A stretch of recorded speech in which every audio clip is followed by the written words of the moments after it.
Hello, and welcome to Covert Castaway. I'm Holly. Je suis Stéphane. Join us as we share what we learn and how we're making the transition to liveaboard cruising.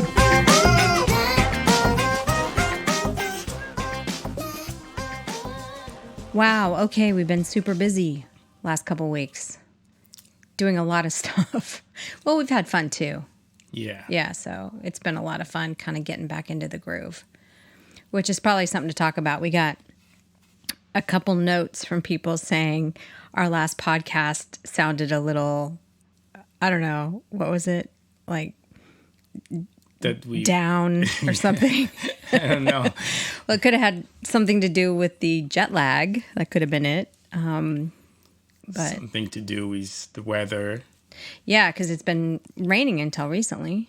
And cold. And freezing cold. So you need that little heater. Yeah. And then it's probably also thinking of all the things we have to do. Yeah. So it's like... Yeah. Yeah, I don't know. And I think for me, it's like I had to transition back. It was like, okay, wait, we're on a boat again.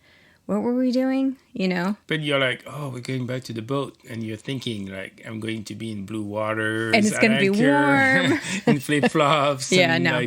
And then you're like at the dock. Beautiful marina. It's a beautiful, yeah. No complaints. But like your head is be like, oh, yeah, we're going cruising. And you're like, well, there is the pre-cruising phase. Yeah, and it was cold. So it was sort of like this weird, juxtaposition of what we thought it was going to be, and then we got here. And so, once again, you have to just kind of reset your expectations. And we don't have warm clothes. No, we left all of our warm clothes in Tahoe. Yeah, so. Yeah, anyway. We survived. So today we're going to talk about everything we have been working on to unwinter the boat. Mm-hmm. I don't know what you call it. Do you call it unwintering or prepping or? I don't know. Anyway, putting the boat back together. So it sort of started. So there's kind of a couple categories of things that we've been doing. One is just like finishing things that we've been wanting to do, and other things are legit like unwintering. For getting the boat ready. So let's talk about the unwintering stuff first, and then we can talk about kind of the other projects. How's that sound? Yeah. Okay. So obvious one is rerunning all the lines. So we had taken down everything but the main. To winterize it, it's not so much the UVs here in Montenegro during the winter. It rains a lot. It's overcast. But it's also the wind, the strong winds. They have two types of winds. And so we had removed the tent, the cockpit tent, the helm station tent, removed all the cushions, removed the stairs, like the steps, steps, to protect the wood, removed all the lines, removed the genoa. We left the main. What we did to protect the main is we added a tarp inside. So on top to cover the main. Inside the bag. Inside the bag, yeah. And then we raised the boom, so it's at an angle. So there was still water that collected inside in pockets, but the tarp was waterproof. So when we opened it up, some water came out. But when we raised the main, there was no stain and everything went fine. So that's kind of why, and then put it back to the electric cable, the water, connecting your boat back to basically, shore power to I mean, water. all that's obvious, but to run the fishing line through and. So you just feed the lines and it takes a little bit of time, but nothing. This is the type of work where pretty much what time it's going to take. Mm-hmm. So that's kind of, and then there's a lot of stuff that we move sails and the battens, the extra pair of battens we have inside the boat. So it's just, the boat is in the bikes, everything was inside. So it's just taking everything back out, putting back in storage in the cockpit. Unpacking everything. Yeah. So that's the easy part. So you want to talk, just before we move off the main and the lines, you want to talk about the main maintenance, what had to be done? So prior to leaving the boat, we did a service on the Volvo engines. I remember the exact requirements. Does this have to do with the main? Oh, with the main? Yes. What was the question about the main? About the main, the little track things. Oh, yeah. So when raising the main, and I noticed that one of the batten was off kind of standard compared to the other battens. And then I remember noticing this last year when the sale was up, but we never looked at it to try to solve it. We had other things going. And then suddenly I was like, oh, what's the problem here? And so this is the typical boat job where you're like, oh, that's going to take 15 minutes. So you're like, okay, for this particular track, unscrew little screw. The little car things that go up and down. Yeah, one of the car, yeah. So we moved the tube inside and then screw, it was not screwed enough, so screw it all the way in and put it back together. But it starts this way. You're like, 15 minutes, I'll feel good about that job. And then what happened is you're like, I'm trying to screw it deeper, but I cannot. I'm like, what's the problem? So I completely remove it, and I find inside there is a screw. And I'm like, I wonder if that's normal. So in order to figure out if it's normal, I need to remove a second one so I can compare. Yeah, exactly. Then the second one doesn't have a screw. And I'm like, So then we have a spare one, so I find a spare one, and I'm like, okay, let me check that. And then when I started to figure out in the packaging, it comes with some screws, and one of them basically found itself in the hole. And when they installed it, either they didn't notice it or they couldn't remove the screw inside. They just screwed left it in there, and there it was. So the little screw thing was popping out. So so it couldn't go as deep. So then I was like, okay, I'm just going to unscrew the screw, but it's not coming out. So now I have to remove the whole thing, shake it, and on and on and on. So this is just a great example of how all of these projects have pretty much you're been. 15 minutes, and then I have to go to the other end because there's some tension on the batten to put it back. And then I realized the other ends of the battens, they have pins, but they've never really been spread. So suddenly you're fixing that problem. And suddenly that problem, that's little fix, just, this is kind of how it goes. Yeah, and it was similar when this is not a get ready for unwintering thing, but we had to put a brake on the wheel. Oh, yeah. And then it was like this whole thing. Oh, you just kind of take it off and you put it on, and it's really easy. You just pop it in there. And then you're like, oh, I need the gear puller because this is really stuck. And I didn't even know what that was. Yeah, so suddenly you're asking around, and some friend of ours on Wimpy says, yeah, I have one, but I'm not sure where on the boat. So this is our friends from Perth, Australia, that we've done a podcast with them. Oh my God, we call their boat the Mary Poppins bag boat because it literally, they have everything in this boat you could ever imagine.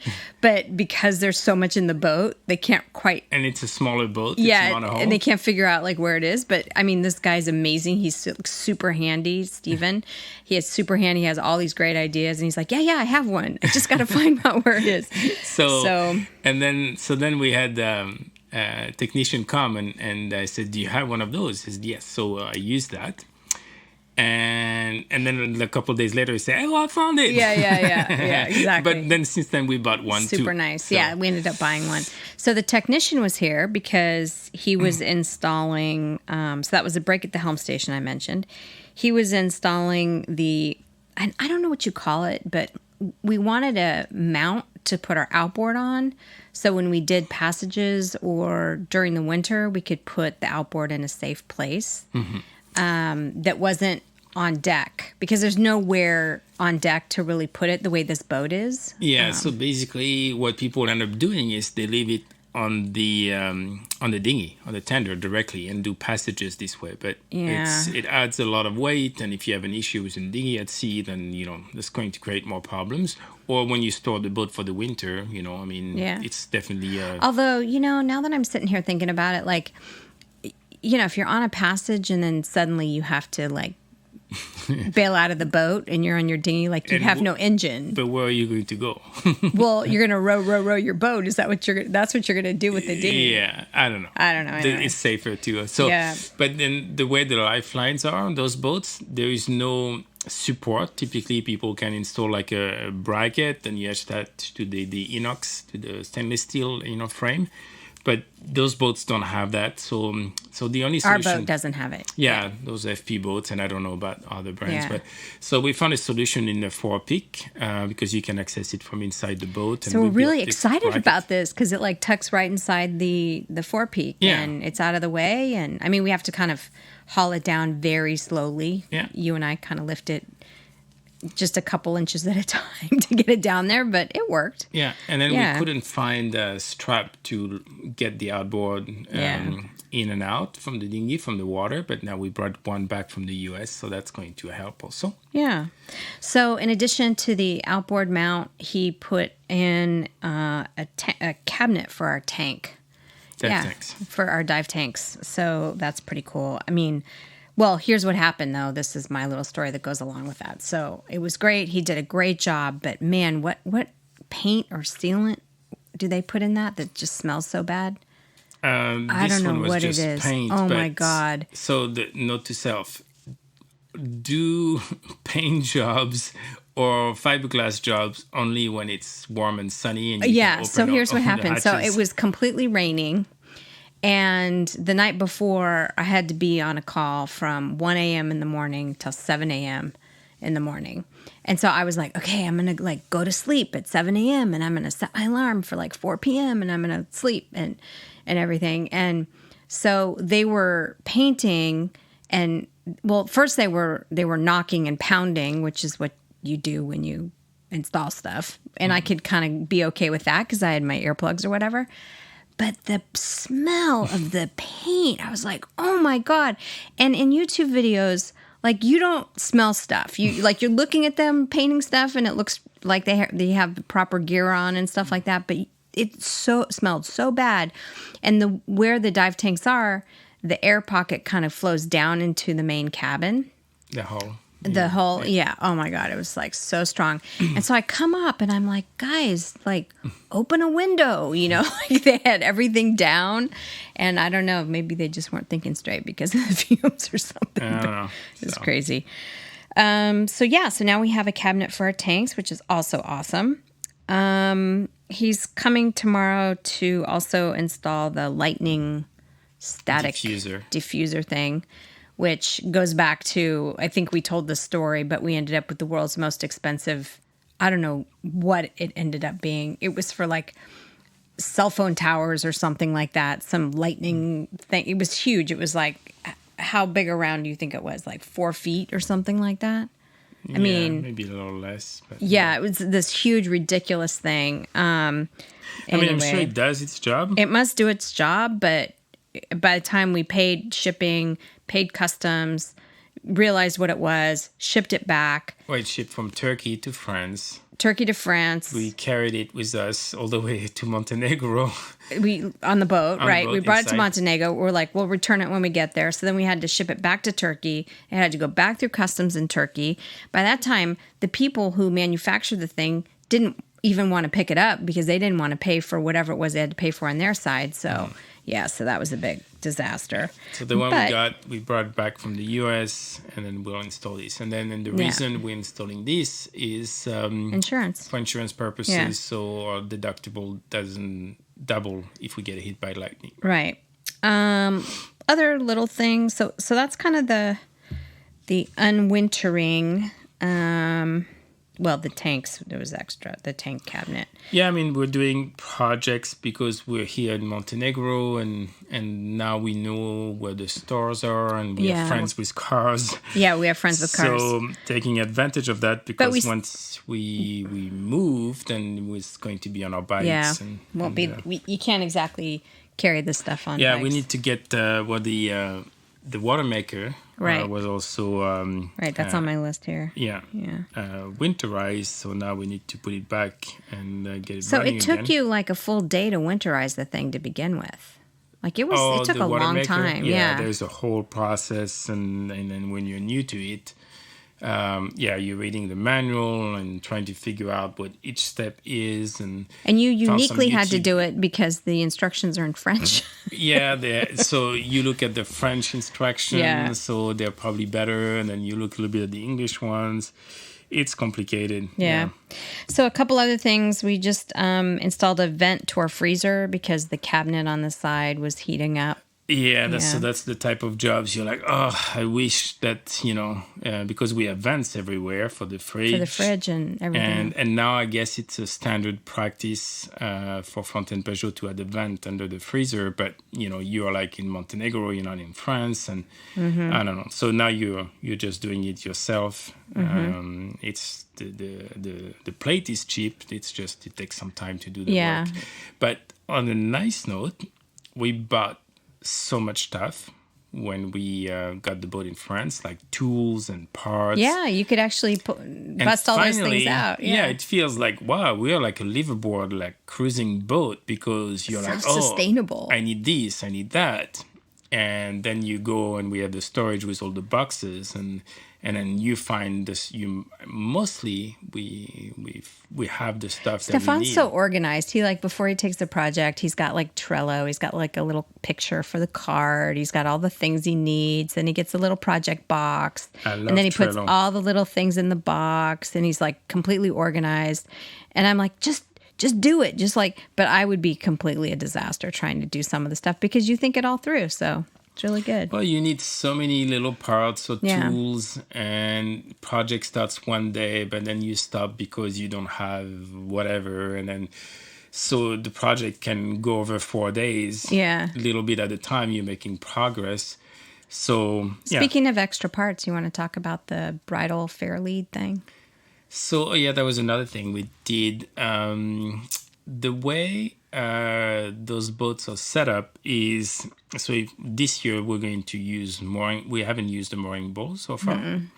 And we haven't done any anchoring, like any maid mooring, any anchoring with short ties.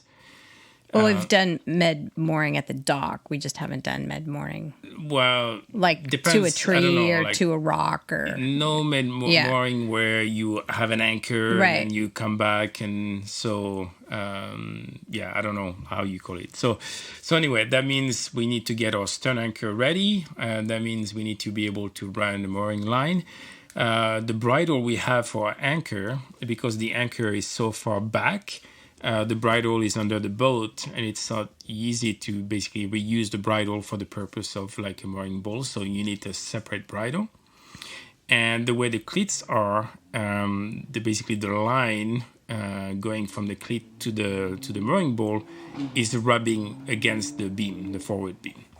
So the solution that the cruisers have found is to have some kind of a fair lead that you can guide the line through. So this way it doesn't rub against the beam and doesn't chafe.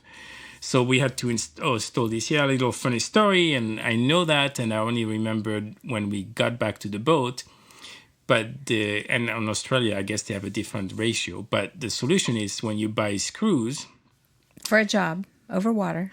Yeah. Pro tip. Or any screw. Because get ready. Get your pens out. In the boat, they fall somewhere and you cannot find it. So it's always buy one extra. And at the time, I forgot about this rule, came back to the boat, and was like... And you had your little project box with your screws. Yeah, because I attached stern fenders at the back, and then the fair leads. And of course, it's getting dark. I put my headlamp. It's getting cold. I put my jacket. Everything gets damp. And suddenly you're like, I don't know, your mind is not thinking so much. And one screw went overboard. Yeah. So that means that project cannot be completed. And then we had to bum a ride back to the store. And I guess I forgot the ratio in Australia. We learned. He says 8-1. Not 8-1, but it's like by 3 times what you need. Yeah. And it's a good way to build a little spare box. So we still have, so we went last season without a legit ditch bag. Like, obviously, we have the life raft and all the supplies in the life raft.